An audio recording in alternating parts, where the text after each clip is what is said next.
Hey guys, this is Aiden Iable back finally with my second video. We are recapping UFC 329. I'm keen to get this video out. We are talking about the main card, the prelim card. We are going to be recapping the fights, what they did well in the fights, and the winners of each fight.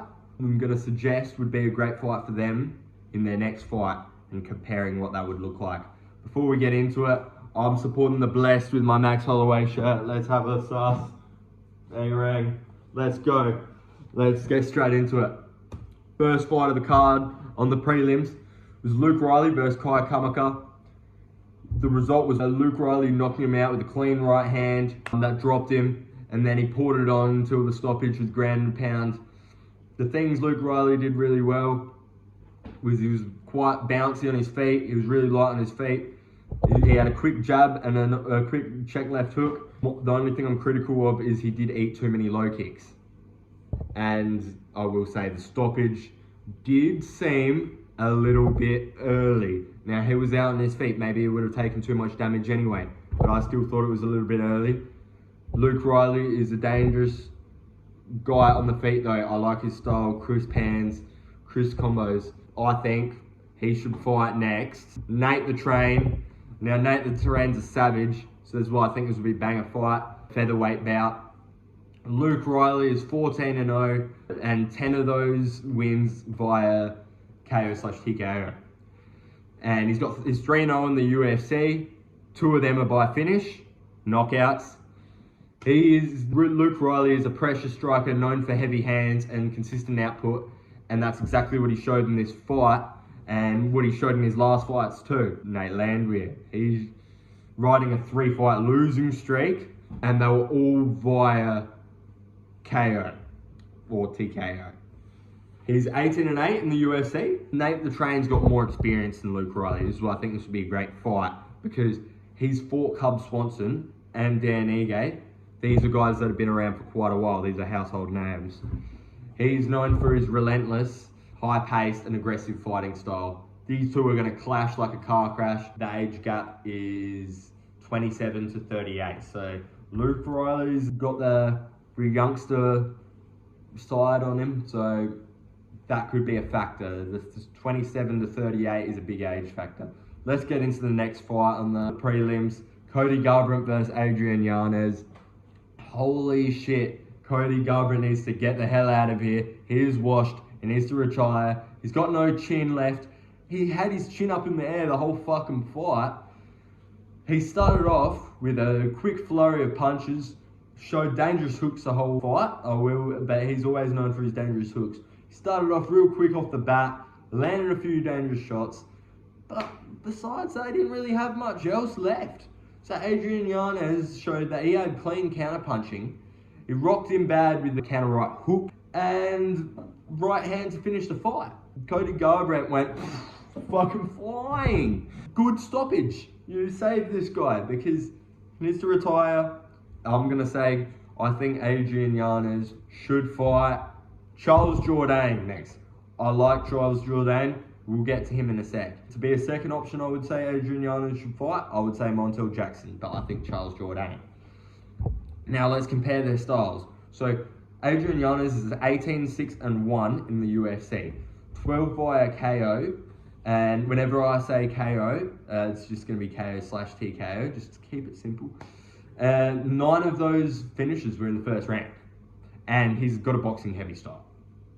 He's unranked at the moment. Give him a ranked guy like Charles Jourdain, 18-8-1 in the UFC. He's riding a 3-fight win streak. He's known for his aggressive, high-paced striking and versatile submission game. His striking arsenal relies heavily on damaging body shots and sharp combinations. I think this would make a very entertaining fight, and a win in this fight would put that person in a great position in the rankings for their future, their career in bantamweight. The next fight in the prelims, Gable Stevenson versus Elijah Ellison. The hype train delivered. First round KO for Gable. I mean, you can't lose if you've been trained by the GOAT. John Jones, part of his training staff, I believe they're buddies. He showed that he was working with John Jones. He was utilising variations of kicks to the body, side kicks, roundhouse kicks, and the most I saw of all those kicks was the teeps. He was teeping the hell out of his body. It looked just like John Jones. It looked like he trained with him. To the GOAT that's never lost, right about there. And when you got John Jones on your team, it's almost like a cheat code. I was impressed with Gable. He won his strike, showing off his striking abilities when he's known for his wrestling credentials. And he was in his face early, being aggressive the whole time. He wanted that first round finish. He did get tagged with a couple bombs early, but he weathered the storm. There was a low blow, I'm pretty sure. It didn't really look like a low blow to me, but didn't seem to affect him. Clean right hands and hooks from Gables as well. Effective knees to the body. Just before leading up to the finish, he landed a couple nasty knees to the head. And one last nasty ground and pound shot while Elijah was completely out cold by the looks of it. Just boom, into his head into the canvas. You cannot say that is an early stoppage. If anything, it was late. But that was a very entertaining fight. I think Gable next should fight Ryan Spann, as he has now moved up to heavyweight. We are going to compare their stats. Olympic gold medalist in freestyle wrestling for Gable. That is a huge credential, especially in the heavyweight division because of how shallow it is. The reason why I am giving him, Ryan Spann, a ranked opponent. He's 4-0 in the UFC, all KOs. Ryan Spann, though, 24-11. 14 wins via sub and 18 first round finishes. This is a dangerous guy.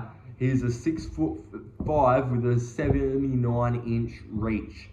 Gable's only 5'11". I want to see how he does against someone so much bigger with such a bigger reach, not just a bigger frame. Ryan Spann is highly regarded for his striking power and grappling. The age gap between these two is 26 and 34, so not quite as big of a difference as Luke Riley and Nate the Train. But yeah, it's still a big enough difference, which would favour Gable for being the younger, fresher athlete this time. Moving on, the last fight on the prelims, Robert Whittaker. Love Bobby Knuckles. This fight made me nervous because Krylov looked so much bigger. The size difference was clear in the face-offs, in the fight. Rob definitely looked chunkier. So I was worried to see how he was going to look progressing in the rest of the fight. Fight started off. Krylov went straight to the takedown early. And it seemed like he didn't really get much out of it. He tried some little like a bulldog choke thing, but I was never really too worried about that. So it was a bit of a shaky start for Whittaker. But then he started finding his range. Krylov went to the kicks. He was throwing kicks to head, body, and legs, but mainly body kicks, not many of which even landed. Things that Rob did really nice that he's shown through most of his career anyway. Nice counter punches, as always. Great movement, controlled the pace, and speed looked crazy at the weight. His speed looked great at middleweight, but to replicate that at light heavy was impressive, and he could be a threat in my opinion. Clean 1-2, clean jab and right hand. The reason I have those separate is because if any of you fucking casuals, a 1-2 is a combination of them, but he was also showing an individual clean jab and an individual clean right hand at different times, so I had to separate them to make that clear. Finished the fight by rocking him with a clean right hand. Krylov waved off the fight by the looks of it because I assume his jaw was broken or maybe something with his teeth caved in or something, but I think his jaw must have broke. That was the end of the fight. Well done, Rob. Welcome to light heavyweight.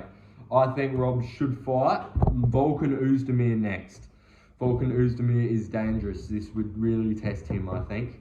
My second option would be Azamat Mirzakhanov, but I think Volkan Oezdemir is a better fit. Let's compare the stats. Robert Whittaker, 28-9 in the UFC, 12 of those wins via KO.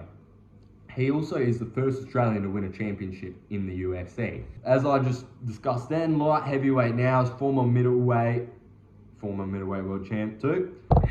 Robert Whittaker is a dynamic and highly mobile fighter. He primarily utilises a karate-based style known for his darting in and out footwork. Let's say, he darts in and out, blitzering combinations. That's kind of what he's trying to get at. A style that he's used his whole career that's quite effective. Volkan Oezdemir, 21-8, 14 of those wins via KO, 15 first round finishes. That's a dangerous man. Highly technical striker known for his elite knockout power. If you watch any of his fights, most recent one I can recap is Johnny Walker. Probably not the best fight to recap because Johnny Walker has no chin, but still chinned him. And he is also ranked number 8 at light heavy. So if Whittaker can get a win over Volkan Oezdemir, he's really establishing himself as a threat in that division. Next, we're going to the main card. I do not know how this wasn't on the this fight wasn't on the main card. Somehow King Green and Terence McKinney made the main card over Rob. Absolute disrespect, number one disrespect, brother. But main card, King Green, Terence McKinney. I'm just going to say real quick, Terence came out aggressive as hell as usual, like it does every fight, and then he gasses out and ends up losing, or it pays off sometimes. But I wouldn't say it's the highest IQ fighter from good old Terence over here. Started off aggressive with a flurry of combos, opening a deep cut over the left eye of King. Terence did score a takedown, controlling Green for a fair portion of the round, landed some nasty ground and pound shots. Looked like it was over for King. Terence was attempting to score the rear naked choke, which he failed at. King Green somehow managed to score the stoppage right at the last second of the first round. After that takedown from Terence, Green stood up, pressured him towards the cage with punch combos, not letting off the gas because you could tell Terence was tired. When you're on the ground, your heads are this close to each other, you can obviously hear the heavy breathing. Bobby dropped him with a nasty left hook to the body, and then Terence basically curled up in a ball, not knowing what to do, and then Green just ground and pounded him on the ground to force a stoppage. Now, I think the next fight for Bobby should be Dan Hangman Hooker. Let's compare these two. Everyone knows this is going to be a banger of a fight. You could feed this fight to children, mate. This is the families, mate. This fight will be a banger, fight of the night easily. My second option here, if it was not Dan Hooker, would be Rafa Garcia, because I would like to see him get tested up like the rankings. But I think King Green is riding a 4-fight win streak, and his last 3 fights are by finish. I think he deserves a ranked opponent. I'm going to quickly go over Bobby Green's record, 36-17 with 1 draw. A crazy amount of pro fights he's had. 13 of those wins via KO, 13 first round finishes. His style is pretty unorthodox and flashy, heavily boxing centric style. His hands always low, but it pays off with his sensational head movement as of lately. I've seen that backfire on him in the past. Hangman, 24-14, 11 of those wins via KO and 12 first round finishes. He has lost his last 2 fights from Arman Sarukian via sub in the second round, I believe, and Saint Denis via stoppage on the ground in round 2. He got his face absolutely destroyed. That was the latest stoppage. One of the worst stoppages I've seen in a bit. They're both high-level guys. I mean, we can talk a bit. It's not aging well, his loss against Saint Denis now after you look at the Paddy fight a bit later. But he has lost his last 2, so I think he can have a test, not as much of a challenge fight, a bit down in the rankings. Seems like it makes sense. Dan Hooker is known to be a durable kickboxer with a high-risk, high-reward fighting style. He's a dog. He's not afraid to get in the fire. I'll make a small prediction for the main card fights that I think they should fight. The winners should fight next. Gonna have to say, look, I think Dan Hooker gets it done. I'm 50-50 on it a bit, but I think Dan Hooker does because, I mean, he'll find Bobby's chin, I think. And Hooker's ranked number 12 at lightweight. I'll quickly go over the age gap. These guys are getting up there in their age a bit, so I feel like that's why the fight makes sense. Green is looking heaps impressive at 39 still, while Hooker's at 36. Let's get to the next fight with the flyweights. Brandon Royval versus Lona Kavanagh. The result was obviously Royval subbing him in the 3rd round via rear naked choke. This fight was a banger and surprised most. Everyone counted Royval out. I didn't completely count him out, but I did put a sports bet on Kavanagh. So that one bit me in the ass. Not usually I get too many of these picks wrong. Kavanagh did land some clean counter shots throughout the fight. It wasn't a one-sided affair the whole time. Royval did well though. He pressured him to the cage early. He landed takedowns each round with ground and pound shots, including punches and elbows. Clean jab and right hand for Royval, and he had some nice leg kicks. Kavanagh side though, he dropped him with a clean, well-timed right hand in the second round and also landed some nasty ground and pound shots. Seemed like Royval was a little bit more well-rounded on there, had better ground skills on the ground, better grappler, but it was an interesting affair to watch on the feet. Great pressure from Royval. I think the only fight that seems to make sense for me for Royval is Tatsuro Taira in a rematch. Now, I know that they've fought before, but it's the only fight that really makes sense. Everyone else doesn't really make sense or is already booked. Their first fight was a split decision, so a very close fight, so I think that's why it's worthy of a rematch, because if the first fight was a complete blowout, it's not usually makes sense for a rematch for its domination. But this fight was a split decision, very close over the course of 5 rounds. Royval, 18-9, his record is 10 wins via sub and 10 first round finishes. That's interesting, because when I see Royval, I usually think of him more as a striker, but he showed, even in his last fight against Kavanagh, he showed that he can grapple, and he does have the grappling skills, as his stats are showing. Royval is a high output striker that tends to draw his opponents into a high-paced firefight looking to capitalise on their mistakes. He shows that every fight. He's ranked number 3 at flyweight, so he's right up there. Tatsuro Taira is 18-2. He's got 8 wins via sub and 8 first round finishes. He's a highly technical grappler and submission specialist with great top control. Ranked number 4 at flyweight, so right underneath Royval. Even more reason for the fight to make sense. And Taira is still only 26. This one really shocked me. Sandhagen versus Bautista in the rematch. First fight, Sandhagen armbarred him in the first round. This fight, Sandhagen's movement was great as usual. And overall, it was a very, very close fight. The result was Mario Bautista winning unanimous decision, 29-28. So that means, I believe, the first round they gave to Mario Bautista because he cranked on that knee bar at the end of the first round, which destroyed Corey's leg and screwed him for the rest of the fight, in my opinion. Round 2 was Corey Sandhagen's all day. If you say it wasn't, you're an idiot. And round 3, clearly Mario Bautista's round, dropped him with left hook in the 3rd round. And he was controlling the pace and scored nice takedowns throughout the fight.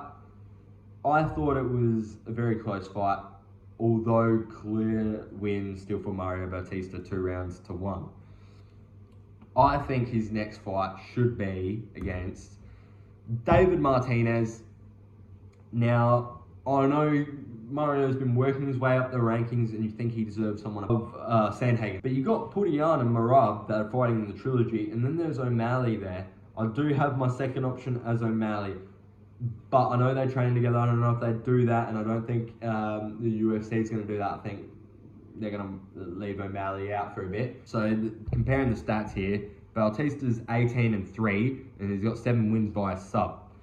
He's won 10 out of his last 11 fights, beating Corey Sandhagen and Jose Aldo in those last 11 fights, only losing to Umar Nurmagomedov, which is no shame being Khabib's cousin. Bautista is an extremely well-rounded fighter, which he's shown throughout his whole career. I've been paying attention to his fights, especially as of lately, and he's now ranked number 4 at bantamweight, skyrocketing up those rankings. David Martinez, 14-1, 10 wins via KO, 10 fight win streak he's on, and he's got 3 wins in the UFC. He's an explosive karate-based striker with great forward pressure. He's ranked number 7 at bantamweight. I know that Umar and David Martinez were gonna fight, but it got cancelled for whatever reason. Now Umar's versing Song Yadong, so that leaves David Martinez open. Seems like it makes sense to me. Now to the co-main event, Paddy the Baddy versus Benoit Saint-Denis. Paddy choked the shit out of him in less than a minute in the first round. He schooled the Frenchman. Get out of here, Saint-Denis. No one likes you. Saint-Denis came out aggressively. Paddy caught him with a gilly. He wasn't silly one little bit. As Saint-Denis recklessly shot for a double leg takedown, he wrapped up that gilly and transitioned into a Das choke. So I remember seeing Saint-Denis rolled over while he was in that Das, and that was his last attempt with the last little bit of gas tank he had in him to try and get out. Paddy ain't letting him out. Put him to sleep. Next fight, gotta be Ilia Topuria, lad. This fight just makes sense now. There's so much hype around it. Everyone wants to see it. They've both lost to Gaethje, who's now the champ, in their mostly recent fights. Paddy's 24-4 in the UFC, 11 wins via sub. He's a bit of a submission specialist, is shown. He's won 8 of his last 9 fights. Dangerous submission game with an unpredictable stand-up style for Paddy's fighting style there, and he's ranked number 5 at lightweight. Topuria, 17-1 with 10 first-round finishes. He's won 9 out of his last 10 fights. Very well-rounded, highly technical, and devastating knockout power. And don't forget how skilled of a grappler he is. He started out his career utilising his grappling, his submission game, his wrestling. And then over time, he moulded into having great stand-up skills and using his knockout power to knock guys out. He's knocked out legends like Volk, Max, and Charles Oliveira. They're his best wins in his last fights, with Paddy's best wins being Chandler. Michael Chandler is not looking great. Tony Ferguson, who's absolutely washed. And King Green, which is actually a win that's aging really well. I believe Chandler fight was via ground and pound in the 3rd round. Tony was via decision because even though Tony's washed, you can't get the guy out of there. And King Green via sub in the 1st round. So Saint-Denis may be his best win so far, in my opinion. But this doesn't compare to Topuria's wins. But this is the fight we want to see. Topuria is still ranked number 1 at lightweight. Paddy gets a win here. He's ranked number 1. Probably shoots him back up to that rematch with Gaethje. The main event, let's get to it. Conor McGregor versus Max Holloway. What a disaster. Oh, what an absolute tragedy this was. Everyone thinks the rematch is going to be booked. I don't think so. I think McGregor's done after this. He can't be, right? The UFC ain't going to trust to put him in a main event anyway. And he doesn't deserve that fight, I don't think. The Blessed Express won via round 1 TKO. Conor was right. He blew his right knee out. Most likely done his ACL. How it happened, he threw a jumping switch kick to the head. Blew his right knee out from the awkward landing. Conor stood up and threw another high kick. Fucking idiot. Fell back to the ground. Max landed a few ground and pound shots and was looking at the ref like, all right, stand him up, see if he can stand up. McGregor stood up. The fight was waved off as he was clearly unable to continue as of his injury. Max Holloway's next fight, I think, should be Mauricio Rufy, one of the fighting nerds. Second option should be Arman Tsarukyan. I was going to say he should fight Arman Tsarukyan, but I believe they got to give the other title shot to Arman Tsarukyan against Justin Gaethje versus Arman Tsarukyan. I don't see why the UFC would do Arman like this again. So I'm going Rufy because I think that's where it's going to happen. I'm going to say both of them have a dynamic kicking arsenal and they both have great movement and neither have the strongest ground games. So it would be a great striking delight. This fight would be a good replacement fight for the next fight to get what we wanted to see out of Conor and Max Holloway, if that makes sense. Max Holloway's 28-9 in the UFC, 13 wins via KO. He's a high output striker with outstanding cardio, great movement and a granite chin. He's ranked 4 at lightweight, so he's up there still. He's got a massive paycheck from this kind of fight, so he's gonna have a bit of a layoff, I think. But he's coming back. He's still up there in the lightweight rankings. Hoofy's on his way up the rankings. He's 14-2 in the UFC, 13 wins via KO. He's won 5 out of his last 6 fights, only losing to Benoit Saint Denis. That he did really look off in that Saint Denis fight. His movement, his striking, just everything about him looked off in that fight. He ended up getting submitted in the second round, I believe. Rufy's a flashy striker with insane counter-striking ability and great movement. Very flashy striker, and he's ranked number 10 at lightweight. This is it, guys. I've gotten through everything. I put a lot of effort into this one. Next video I'm dropping hopefully tomorrow or the day after. Kamaru Usman versus Dricus du Plessis. We are breaking down. Usman's moving up to middleweight. The winner most likely gets the next title shot. Never mind, I'm getting too excited. I can't get into it now, but I've got plenty to get into. The co-main event, Jared Cannonier versus Chris Leroy Duncan, we'll get into too. And I'm pretty sure the Gooner Chase Hooper's on that card too. Alright, this is it for this video. I've got plenty more coming out. Let's get it. Thanks guys, and I'll see you in the next one.